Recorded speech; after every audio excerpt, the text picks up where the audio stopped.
So while you suggest or you mention your rational arguments to go ahead with a project, for example, if you're not conscious, if you cannot read the room, if you cannot read what the other person is probably feeling, you may or may not realize that, what I'm telling them right now doesn't resonate with them.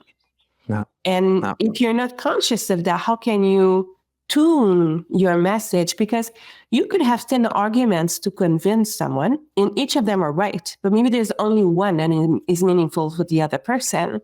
And your job when you want to convince others is to find that argument that will make a difference. So in order to be able to do that, you have to be able to read if the person is following you or is really in a resistance mode. And if that's the case, then you can work on that until you can get them to open up to your argument. Hello, everyone, and welcome back to another episode of The Intuitive Leader. And with me today, I have Ginette Gagnon. We will talk about her work related to trust, intuition, the art of influencing others, about her book, and about how she helps her clients with strategic excellence. A few words about my multi-talented guest. Ginette is the founder of Mindful Humans, helping her clients with strategic excellence and executive coaching. Among other, her work orbits around strategic thinking, adapting to changing environments, and she works at the nexus of neuroscience, leadership development, and mindfulness practices. Earlier, Ginette has been working 8 years for CGI Global. She has also been a member of the executive committee at Aeroplan. And Ginette holds a Bachelor of Sciences in Mathematics and a Master Science in Business Management. She is also an angel investor and recently became a member of the Forbes Council advising the well-known Forbes. Ginette is French-Canadian, and she is currently living in Montreal with her family. She's also the author of Mindful Influence, Inspire Beyond Words, published earlier this year. In the book, she explores how humans think, navigating between rational thought and intuition, how to inspire trust and influence others using this intuitive sense. And she has also been interviewed on local Canadian TV about her work. Ginette, it's so good to have you on. Thank you for having me. Let's dive into it. For those of us that don't know your book or don't know what your book is about, in a nutshell, what would you say this is about? The intent behind it is to try to explain how leaders influence others. And the lens that I've been exploring is first understanding better how humans think. And thus, when you understand that, both how you think and how others think, the assumption is that if you understand this better, it may be easier to influence them. But over and above what you can prepare in terms of message, when you want to influence, you first have to connect with people. So really the foundation is let's understand how the brain works, how we can inspire trust, because it's only when we inspire trust that people can be open to our ideas, and then we can talk about how to influence. So that's the structure of the book. Yeah, very interesting. And I introduced you earlier as being a mathematician. You are also very much into the numbers. You're working with advanced mathematical skills for planning pensions, for example. Those are sort of hard skills, if you like, the numbers. At the same time, you've been writing this book about mindful humans, about trust, relationships, intuition. Those are very much on the side of soft skills, if you like. Mm-hmm. That's a very interesting combination. So what made you start writing the book? So when I decided it goes a long way back. So when I decided to go to university, I really hesitated between going to mathematics or going to psychology. No relations whatsoever. And I finally decided to take the easy way out. I actually went into mathematics. It was something easy, something I enjoyed doing. So doing the Bachelor of Mathematics led me to work as an actuary. And what I realized early in my career is, even though, yes, I can come up with rational arguments, yes, I can communicate and make myself understood, it was not necessarily, it didn't suffice to influence others. And what I figure out early in my career is that the ability to connect with others makes a huge difference. And I can't say I was that good in connecting with others, probably because I was too much in my head, too much in my rational thinking and my arguments. So my way of convincing others was to bombard them with arguments so much that, there's so much stuff and so many things said that they don't even feel like they want to reply. But that's not the right way to convince others. You don't get them motivated, and it doesn't work all the time. Moreover, if you have someone senior in front of you.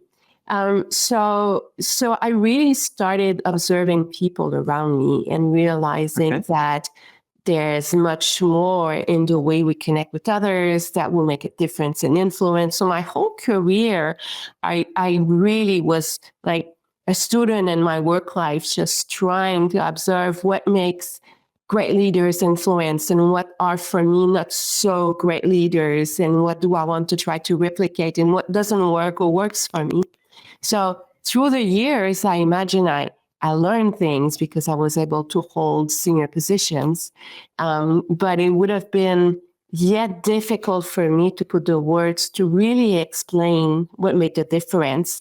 So being a student in the heart, I went back to university. I did a scientific master's degree in management. And the topic of my research was on influence and how people influence others. So I had the privilege of meeting very renowned leaders in Quebec, in Canada. And having conversation with them, I learned really quickly how much they rely not only on their rational thinking, but also on their feelings, their gut feelings, their instinct. And that led me to redo my literature review and consider neuroscience and how people think. So when I learned all this, I got so excited by the information I gathered. It made so much sense to me that I decided to write a book. So really, the foundation of the book was my research paper towards my master's degree, which I completed in 2017, so not too far away. Beautiful, beautiful. That's rational thought combined with intuitive intelligence. Both, right? Yeah. So I asked the next question to all my guests. What, according to you, is intuition? So the way, I guess I've adopted how neuroscience explains intuition. So intuition has nothing to do with premonition. We're not in the magic thoughts or thinking. So it's really the capacity of our brain to make association between what's going on right now and models of the past or things that we learned in the past. And that explains, for example, that you can meet someone for the first time and have that famous first impression. So what is it? It's a gut feeling. It's a conclusion that jumps to your consciousness because your brain is capable of making an association between this person and someone you met in the past, which you may not even remember consciously. But the brain is capable of reaching out for those information. So indeed, intuition is sometimes it is a conclusion that jumps to your mind based on association. Sometimes you can determine afterwards what are the intermediate steps that brought you to that intuition, but not necessarily. It's something so spontaneous. When it comes to it. Yep. Would you agree with that definition? Well, if I interview 10 people, I get 10 different definitions of intuition. For me, the way I define it is a sense of inner knowing. And it often comes with some sort of a feeling but not always. It's a sense of inner knowing. And that can be right, it can be wrong. Yes. But a person can be right or wrong anyway. Yeah. So the combination of rational thought and intuition I really like, because you are at least using both your brains. You're using your entire brain instead of only one half. Absolutely. I'm in violent agreement. I think what is, we have to be careful, and it's not necessarily to promote intuition to the point that people are blinded by intuition, because indeed, if the association between the present and an experience of the past, if it's not relevant, or if what you learn from the past is incorrect, then you'll have an incorrect intuition. But at the same time, there are so many occasions where rational thinking doesn't suffice to arrive at the right decision. So you need intuition, and it's a wealth of information as well that you may not even be conscious of. So you need that if you want to get the best in terms of your thinking process. And where, at what point would you say, do you need intuition if you are, let's say, a leader? You're the vice president of global business at CGI, but CEO, CFO, CTO, C leaders, but even senior management in general, at some point, according to you, when is intuition helpful? Well, there are many answers to your question, but let's start with this one. So there's a concept called the expert intuition, recognized by neuroscience. So expert intuition is intuition arising from your expertise. And that explains why a senior person, I remember I was so amazed as a junior, watching a senior person being able to know exactly what to do, at the speed of light, and think, oh my God, how come they've come up with this answer, But it's because they've accumulated so many experiences, they acquired so much knowledge that their brain is capable of making associations. And most of the time they're right, because their experience, if they are where they are, is because, they've been successful somewhere. So that's one way, people can benefit from their intuition. At the same time, have to be cautious, because what worked in the past doesn't mean it will work in the present. So that's why you have to be careful as well and mindful of the intuitions that come up. But the other thing also to remember is we are first intuitive beings, can think rationally, and it's not the reverse. We're not rational beings capable of intuition. We're intuitive beings capable of rational thinking. And why is that? Is because intuition was available to our ancestors much before they were able to think rationally. Because rational thinking requires words, requires language. So if we think about the caveman, it's the intuition that made them run away if the bush was shaking, or an incorrect intuition if they stayed in front of the bush and the lion just jumped on them, right? So you cannot do without the intuition. The risk is to rely or not recognize that's an intuition, and thus could be biased, and you could be incorrectly biased. So that's the danger. Yeah, all right. So and a lot of senior people actually will tell you, oh, I'm not emotional, I'm only rational. Well, there's not such a thing. We're all emotional. If not, we are like unaware emotional. If not, we are unconsciously and that's a big acting out. And then we run the risk for being unconsciously biased. Yep. But on another note, you touched on it earlier a little bit. You used intuition, or you start getting interested in intuition because it advanced your relationships. It advanced your power to influence. Yeah. Just in your own words, like, why is intuition important for leaders? So if we think from an influence standpoint, so influence is actually the process that makes you a leader. So we often tend to think about leadership in terms of a sum of characteristics, but leadership is a process of being able to influence others. So you're a leader if it's only by authority that you get people to do stuff. You're not a real leader. A leader will influence others whether they have the authority or not. So influence is a core ability of a leader. There's no leadership without influence. So that being said, and I forgot what your question was. I'm so sorry. Why intuition is so important? Okay, thank you. So let me go over this. So influence, intuition is important to leaders because intuition is at the core of influencing others. And leadership is all about influencing others. So when you try to influence someone, yes, obviously in our day job, we need to use rational arguments, and that's a given. But it doesn't suffice to convince others, because the rational arguments that you present will make sense to them only if that means their objectives. So while you suggest or you mention your rational arguments to go ahead with a project, for example, if you're not conscious, if you cannot read the room, if you cannot read what the other person is probably feeling, you may or may not realize that, what I'm telling them right now doesn't resonate with them. If you're not conscious of that, how can you tune your message? Because you could have 10 arguments to convince someone, and each of them are right, but maybe there's only one that is meaningful for the other person. And your job when you want to convince others is to find that argument that will make a difference. So in order to be able to do that, you have to be able to read if the person is following you or is really in a resistance mode. And if that's the case, then you can work on that until you can get them to open up to your argument.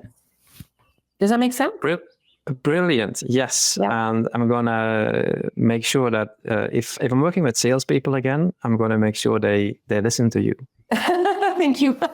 Really? But it's true. It's true. So, and that goes that goes to say that when you meet with someone, you need to be utterly prepared, because you need to master your 10 arguments and then figure out which one will be good to them. So if you're really well prepared and you know every angle of your topic, intuitively, you will figure out which one makes more sense.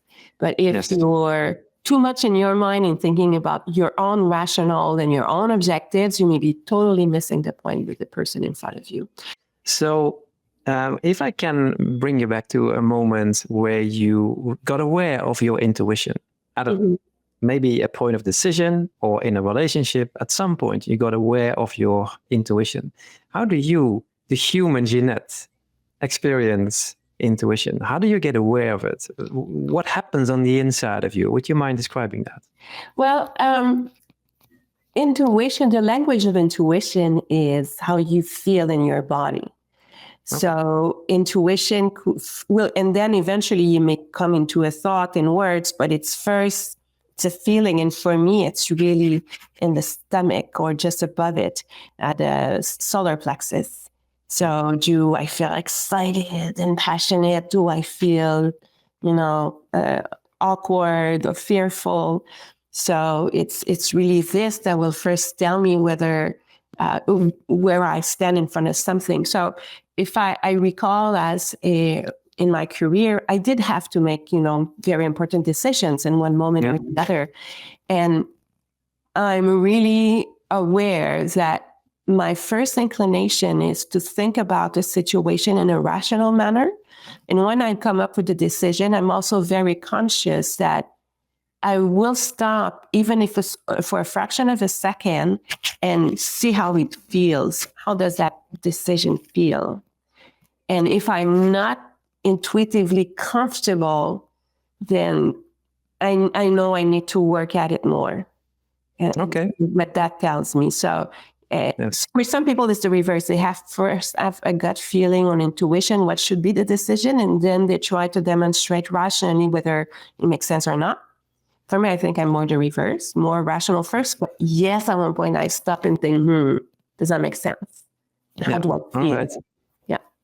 If you are making a decision and you feel that this is probably going to be the wrong decision, or you have made a decision and you realize this was the wrong decision, your intuition tells you otherwise. So how does that feel? How does your intuition let you know that this wasn't the right decision? This isn't sitting right with me in my gut.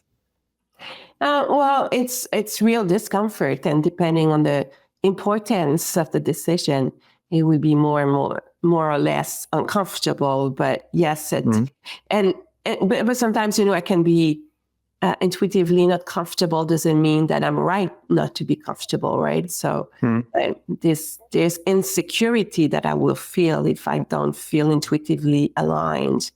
And then, yes, it can be very, very discomforting. And I will try to think it through and see what's going on. And does that tell me something I can do something about? Maybe there's nothing I can do about anyway, right? Let's switch topics to you being an angel investor. Yep. And when I think angel investor, I think you putting your resources into a project. So that can be your time, it can be your capacity, it can be your resource, it can be money. It can even be your own personal branding that's in it. So you're attached to a project, a new company, a group of people. Where does your work with intuition come in? And the rational thought, intuition, and being an angel investor? Explain for me the link, if you like. It's an interesting question, actually. The first thing I need to get excited about a project before even considering investing money or time, as you said. So intuition has a big part. I first have to get excited. I'm not getting involved only because of the promise of a better profit. It's really more around, am I excited about the project? So I tend to be excited by projects that have an environment impact or social impact. So I have to get excited around that. The other thing that this conversation reminds me is something that is so many times said among angel investors, to show you again how much intuition can play a big part. So you rather work with a A+ entrepreneur that has a product at level B than work with an entrepreneur level B that has an A+ product. Because at the end of the day, yes, the product is important, but if we don't feel that the entrepreneur has the guts and the courage and the energy and the personality that we expect from an entrepreneur, it'd be very difficult to be convinced that this project can be successful, because we know how much, sweat and blood is required to bring a new product or service in the market and be successful. So there's a lot of gut feeling. So it's funny because when entrepreneurs bring their presentations, it's really rational. And we try to help them frame it a bit with storytelling. You need to get us emotionally as well excited about your project. So, because otherwise they would just present numbers, how much money they want, how much profits they think you're going to have, how many clients, and that's all good. And we need that, but it doesn't suffice. You need to get us. We need a why. Yeah. We need a why. We need a narrative that explains the purpose of it all, I guess. Yeah. And that means that you have to touch my emotions. And that means, and when we touch my emotion, it means that I will have intuitions about your product. So at some point, there's a judgment, right? A judgment on the entrepreneur and his or her skills, stamina, the personality itself. Yeah. All right. Yeah. So then we are back to the relationships, right? Because that's how we started a little bit. The idea of not missing out on connecting in order to influence and trust. Because this is really at the heart of trust, I guess. Yes.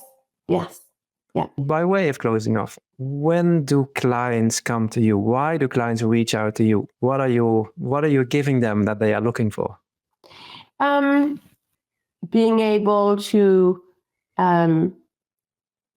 get their game to another level, to be more strategic, more senior. So I see myself as an accelerator of them being able to position themselves at another level. So it's a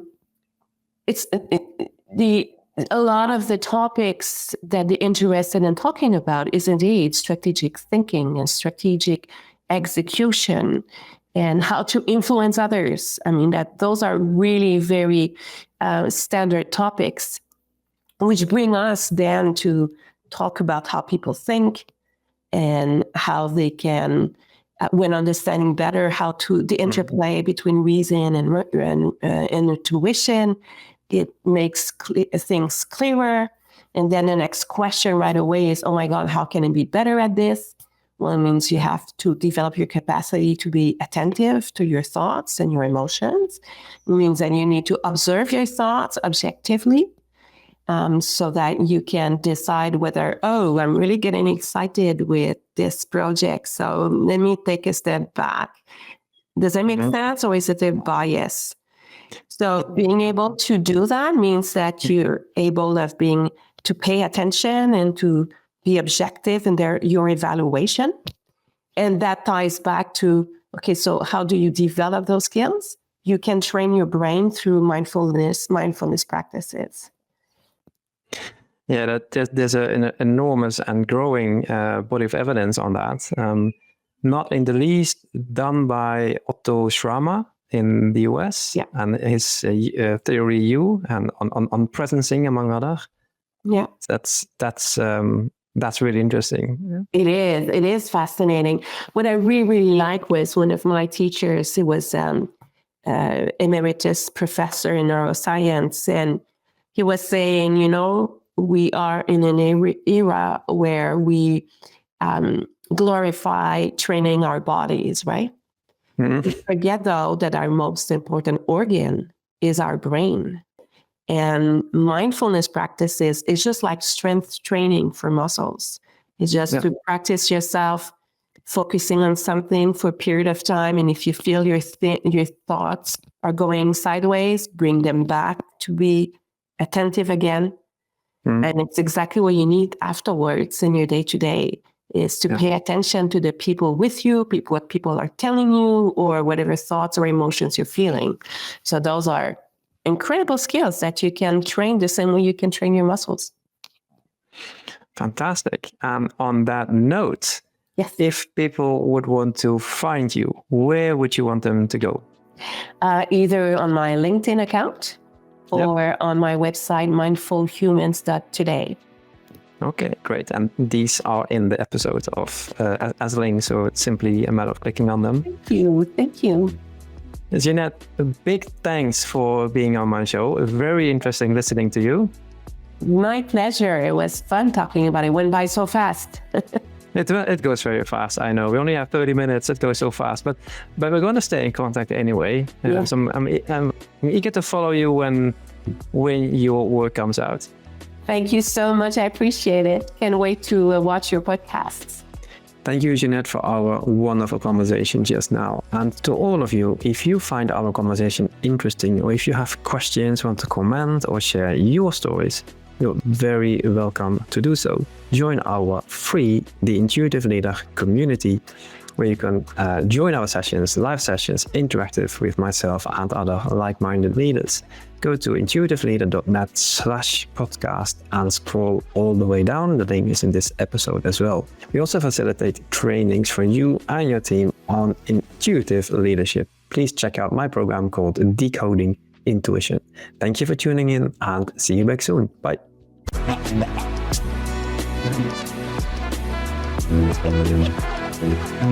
you.